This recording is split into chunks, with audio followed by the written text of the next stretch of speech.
नमस्कार, दिन भर की बड़ी खबरों में आपका स्वागत है। मैं हूं आपके साथ सृष्टि। आज इस बुलेटिन में बात होगी कंगना रनौत के दफ्तर पर बीएमसी की कार्रवाई और उस पर तेज होती सियासत की, ईपीएफ पर ब्याज दरों में की गई कटौती की। जानेंगे कि पीएम मोदी के खिलाफ विपक्ष ने कैसे की घेराबंदी, नीतीश क्यों बीजेपी से तोड़ सकते हैं नाता और बीजेपी के लिए क्यों सफेद हाथी बने हैं सिंधिया। बुलेटिन के आखिर में बात देश में बढ़ती बेरोजगारी की, लेकिन तमाम बड़ी खबरों से पहले एक नजर सुर्खियों पर। कांग्रेस नेता एम वीरप्पा मोइली की केंद्र से मांग, कहा पीवी नरसिम्हा राव के साथ पूर्व प्रधानमंत्री मनमोहन सिंह को भी दिया जाना चाहिए भारत रत्न। कर्ज लेने वालों को बड़ी राहत, सुप्रीम कोर्ट ने 2 महीने लोन को एनपीए घोषित नहीं करने का दिया आदेश। कल लोन मोरेटोरियम पर सुनवाई करेगा सुप्रीम कोर्ट। 1 अक्टूबर से विदेश भेजे जाने वाले पैसों पर लगेगा 5% टैक्स। देश में तमाम टैक्स पेयर्स पर लागू होगा टीडीएस। 17 मार्च को फाइनेंस एक्ट में किया गया था नियमों का ऐलान, 1 अक्टूबर से होंगे लागू। अमेरिकी ओपन में सेमीफाइनल में पहली बार पहुंची अमेरिका की टेनिस खिलाड़ी जेनिफर ब्रैडी। क्वार्टर फाइनल में कजाकिस्तान की यूलिया पुतिनतसेवा को 6-3, 6-2 से दी मात। और हफ्ते के तीसरे कारोबारी दिन भी गिरावट के साथ बंद हुआ शेयर बाजार। सेंसेक्स 171 अंक गिरकर 38,193 पर बंद। निफ्टी 39 अंक की गिरावट के साथ 11,278 पर हुआ बंद।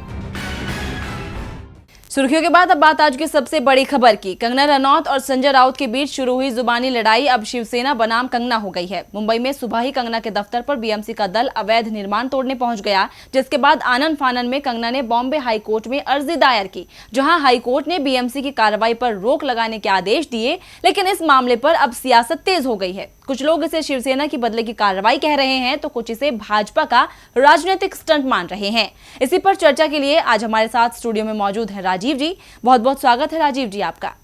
राजीव जी, कंगना रनौत के दफ्तर में अवैध निर्माण को तोड़ना क्या वाकई बदले की राजनीति है या कंगना खुद राजनीति का एक मोहरा बन गई है?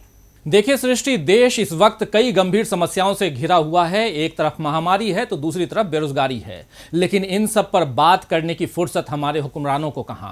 खैर, इसी बीच मीडिया के दम पर सस्ती लोकप्रियता हासिल करने और अपनी सियासी गोटी फिट करने की जो कोशिश चल रही है, उसमें कंगना रनौत भी एक मिसाल हैं। जी हां, वही कंगना जो अपने बेतुके बयानों के लिए काफी चर्चा में रहती आई हैं। पिछले दिनों उन्होंने अपनी कर्मनगरी मुंबई को लेकर भी ऐसा बयान दिया जो बहुतों को नागवार गुजरा। इसके बाद उन्होंने अपनी सुरक्षा के लिए चिंता जतलाई और केंद्र सरकार ने आनन फानन में उन्हें वाई कैटेगरी की सुरक्षा दे दी, जबकि इस देश में लाखों बच्चियां, युवतियां और महिलाएं मामूली सुरक्षा के लिए भी तरस जाती हैं। इधर कंगना सुरक्षा के घेरे में मुंबई पहुंची और उधर बीएमसी ने उनके दफ्तर में अवैध निर्माण को तोड़ने की कार्रवाई शुरू की। इस पर कंगना हाईकोर्ट पहुंची, वहां से उन्हें फौरी राहत भी मिली है। लेकिन इस बीच इस मामले पर सियासत जमकर हो रही है। कंगना ने खुद को पीड़ित की तरह पेश करते हुए महाराष्ट्र के मुख्यमंत्री उद्धव ठाकरे के लिए बेहद निचले स्तर की भाषा का इस्तेमाल किया है। उन्होंने इस मामले से हिंदुत्व को भी जोड़ने की कोशिश की और कहा कि याद रख बाबर, यह मंदिर फिर बनेगा।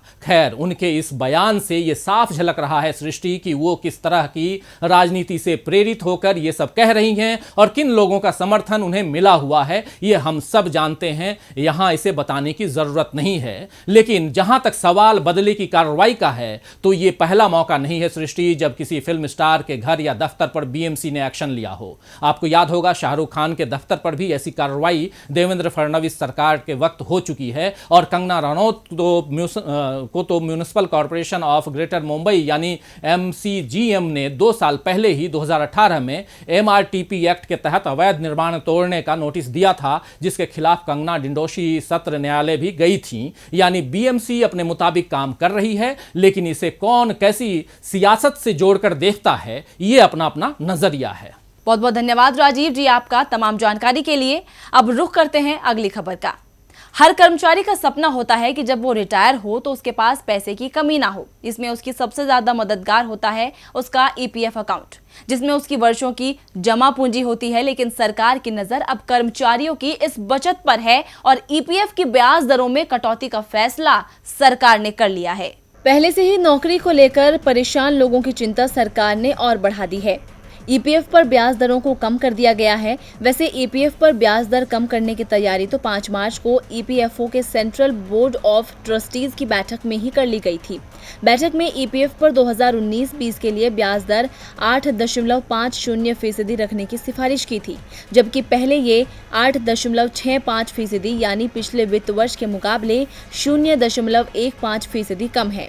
ईपीएफओ के फैसले के बाद से ही तमाम कर्मचारी संगठन इस फैसले का विरोध कर रहे थे। सरकार की तरफ से सफाई दी गई थी कि यह सिर्फ सिफारिश है, उसे नोटिफाई नहीं किया गया है, लेकिन बाद में ये मामला लगातार टलता रहा। ऐसे में ब्याज तय करने में हुई देरी के मुद्दे को आज हुई सेंट्रल बोर्ड ऑफ ट्रस्टीज की बैठक में उठाया गया। आज श्रम मंत्री संतोष गंगवार की अध्यक्षता में सीबीटी ने तय किया कि सिफारिश के अनुरूप ही ब्याज मिलेगा। हालांकि इसे 2 किश्तों में जारी किया जाएगा। फिलहाल ईपीएफओ की तरफ से सिर्फ 8.15% ब्याज दिया जाएगा, बाकी का 0.35% ब्याज दिसंबर महीने में दिया जाएगा। ईपीएफ की ये प्रस्तावित दर पिछले 7 साल में सबसे कम है और इसका नुकसान करोड़ों नौकरी पेशा लोगों को होगा। मालूम हो कि कर्मचारी भविष्य निधि के दायरे में आने वाले कर्मचारियों की बेसिक सैलरी प्लस महंगाई भत्ते का 12% पीएफ में जाता है। पीएफ पर ब्याज दर घटाने का एक कारण ये भी हो सकता है कि ईपीएफओ ने पिछले 2 वर्षों में 18 लाख करोड़ रुपए से ज्यादा का निवेश किया है। इसमें से करीब 4500 करोड़ रुपए दीवान हाउसिंग फाइनेंस कॉर्पोरेशन और infrastructure leasing and financial services में लगाए गए हैं। इन दोनों को ही भुगतान करने में परेशानी का सामना करना पड़ रहा है।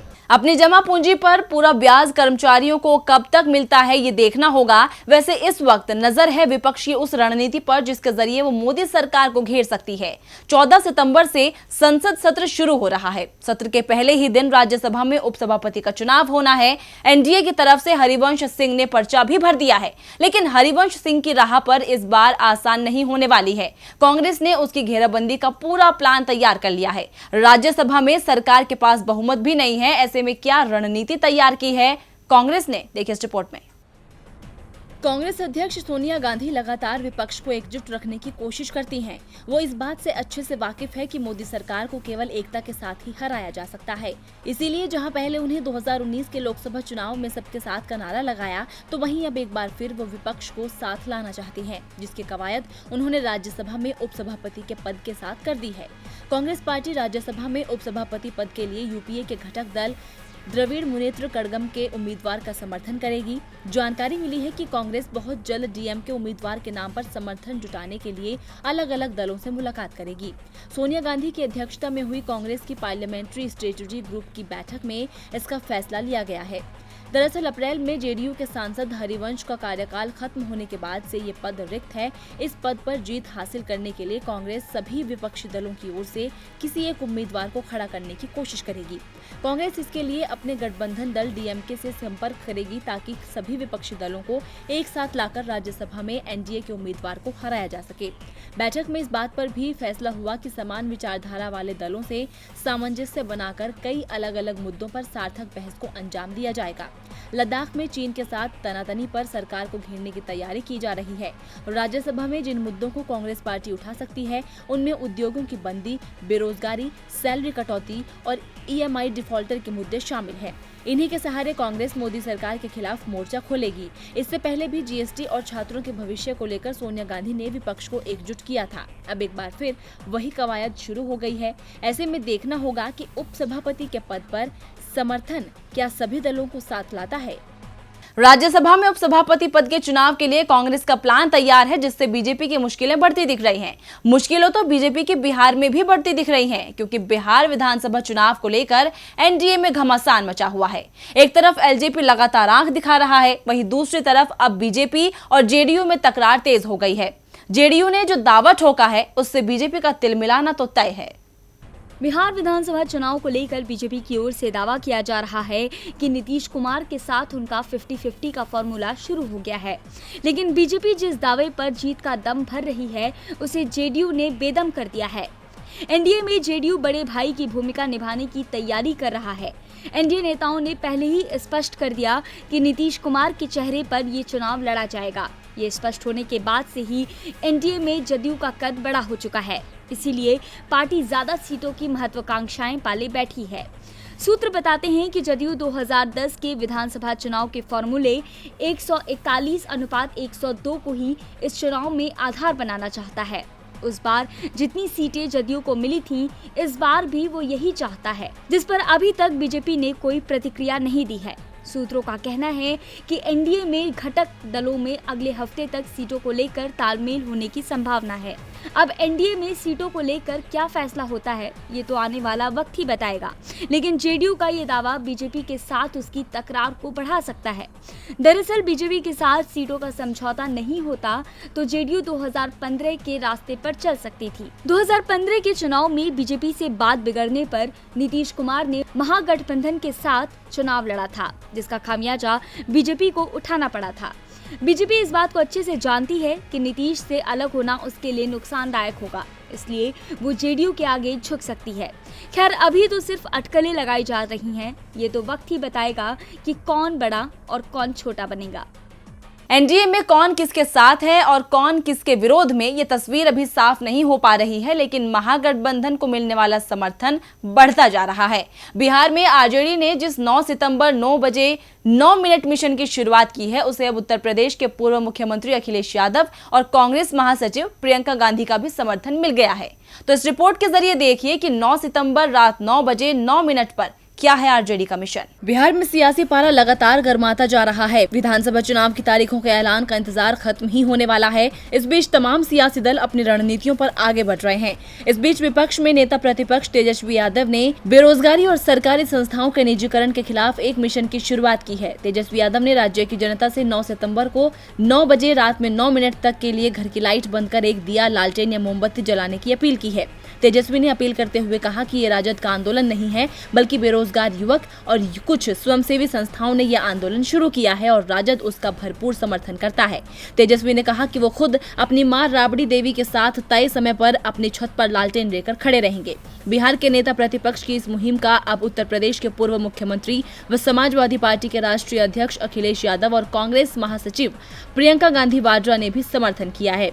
अखिलेश ने ट्वीट किया, आइए युवाओं व उनके परिवार की बेरोजगारी बेकारी के इस अंधेरे में हम आज रात 9 बजे 9 मिनट के लिए मोमबत्तियां बुझाकर क्रांति की मशाल जलाएं, उनकी आवाज में आवाज मिलाएं। तो वहीं कांग्रेस महासचिव प्रियंका गांधी वाड्रा ने भी कहा कि आज हम सब युवाओं की रोजगार की लड़ाई में उनका साथ दें। प्रियंका गांधी वाड्रा ने इस मांग का समर्थन करते हुए ट्वीट किया कि इस देश का युवा अपनी आवाज सुनाना चाहता है। अपनी रुकी हुई भर्तियों, परीक्षाओं की तिथियों, अपॉइंटमेंट और नई नौकरियों को लेकर युवा अपनी आवाज उठा रहा है। आज हम सबको युवाओं की रोजगार की लड़ाई में उनका साथ देने की जरूरत है। आपको बता दें कि तेजस्वी की इस मुहिम से नीतीश सरकार को जवाब देने की कोशिश है, क्योंकि हाल ही में जेडीयू ने आरजेडी पर तंज कसते हुए कहा था कि बिहार में बिजली आ गई है, अब लालटेन की जरूरत नहीं है। अब देखना होगा कि तेजस्वी की इस मुहिम का क्या असर दिखाई देता है। बिहार का सियासी पारा तो चरम पर है। एनडीए और महागठबंधन दोनों ही मुश्किल में दिख रहे हैं। चुनाव से पहले मुश्किल मध्य प्रदेश में भी बीजेपी के सामने बढ़ी हुई है। शिवराज अपनी सरकार को लेकर परेशान है। भले ही शिवराज ने ज्योतिरादित्य सिंधिया को साथ लाकर अपनी सरकार बना ली, लेकिन अब उस सत्ता को बरकरार रखना उनके लिए मुश्किल होता जा रहा है। इसकी वजह भी सिंधिया ही है, क्योंकि सिंधिया से नाराजगी के चलते उपचुनाव से पहले बीजेपी के कई मजबूत स्तंभ उखड़ने लगे हैं। तो इस रिपोर्ट में दिखाते हैं आपको बीजेपी पर सिंधिया के साइड इफेक्ट। जब से ज्योतिरादित्य सिंधिया बीजेपी में शामिल हुए हैं, तब से पार्टी में अंतर्कलह बढ़ गई है। ग्वालियर पूर्व विधानसभा के पूर्व बीजेपी प्रत्याशी सतीश सिकरवार ने जिस तरह से बगावत कर कांग्रेस का दामन थामा है, इससे कलह खुलकर सामने आ गई है।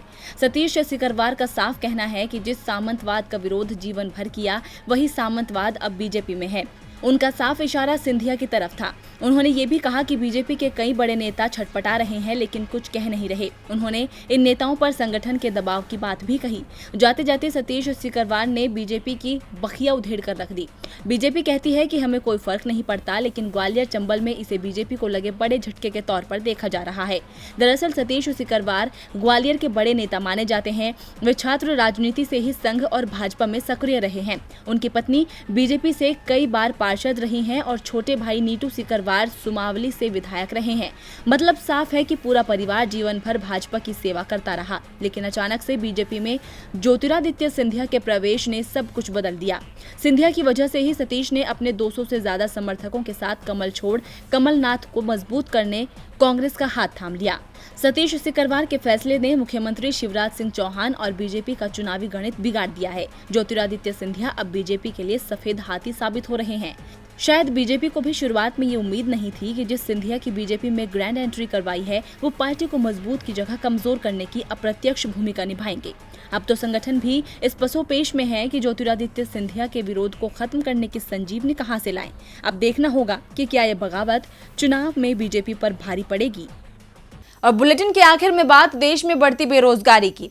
देश में बेरोजगारी का आलम लगातार बढ़ रहा है। कई रिपोर्ट्स के मुताबिक लोगों के पास रोजगार ही नहीं बचा है।